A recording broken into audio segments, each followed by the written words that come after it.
ఒకటి చాలా చాలా దురదృష్టకరము, బాధాకరము.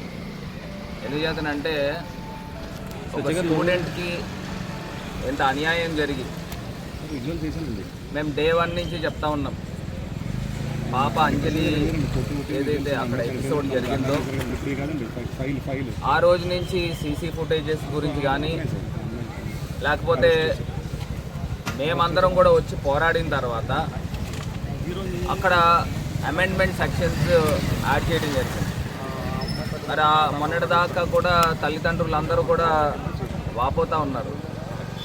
తల్లిదండ్రులందరూ కూడా, కుటుంబ సభ్యులందరూ కూడా చాలా బాధపడుతూ ఉన్నారు. మరి ఒకటి ఘటన బాధాకరము, పాప చనిపోవడం. మరి దీనికి సంబంధించి నేను ఒకటే కోరుకుంటున్నా, వైఎస్ఆర్ కాంగ్రెస్ పార్టీ పూర్తి స్థాయిగా కుటుంబ సభ్యులకు అండగా ఉండి న్యాయ పోరాటం చేస్తాము. కుటుంబ సభ్యులకు కూడా ఒకటే తెలియపరిచేది ఏంటంటే, పాప ఏదైతే ఆఖరి కోరిక ఉందో ఆ నిందితుడికి కఠినమైన శిక్ష పడాలని మరి పాప రాసుకున్న సూసైడ్ లెటర్లో క్లియర్గా మెన్షన్ చేసింది. తల్లిదండ్రులను కూడా అదే స్థాయిలో మీరు కూడా పాప ఆఖరి కోరిక తీర్చే విధంగా పోరాడాలని నేను కోరుకుంటాను. రకరకాల అంశాలు, రకరకాల రాజకీయాలు, రకరకాల వ్యక్తులు అందరూ కూడా వచ్చి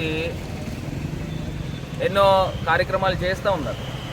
అది ప్రతి ఇన్సిడెంట్లో కూడా మనం చూస్తూనే ఉంటాము. కాకపోతే ఒక్కటి అంశం తెలియపరిచేది ఏంటంటే, అంతిమంగా న్యాయం గెలవాలి. అన్యాయము న్యాయం పైన పై చెయ్య రాకూడదనేది మా తాలూకా అంశం.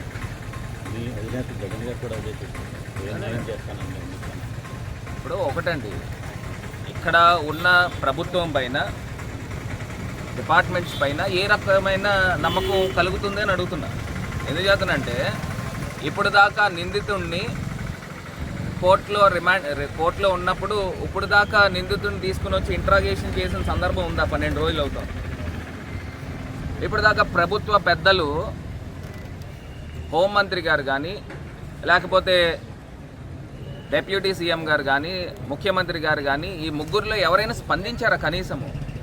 ఒక అమ్మాయి డాక్టర్ ఆత్మహత్య చేసుకుందా లేకపోతే అది అనుమానాస్పదమైన మృతి కింద తెలుస్తూ ఉన్నప్పుడు మరి ఏ రకంగా స్పందించారని అంటే పెద్ద క్వశ్చన్ మార్క్.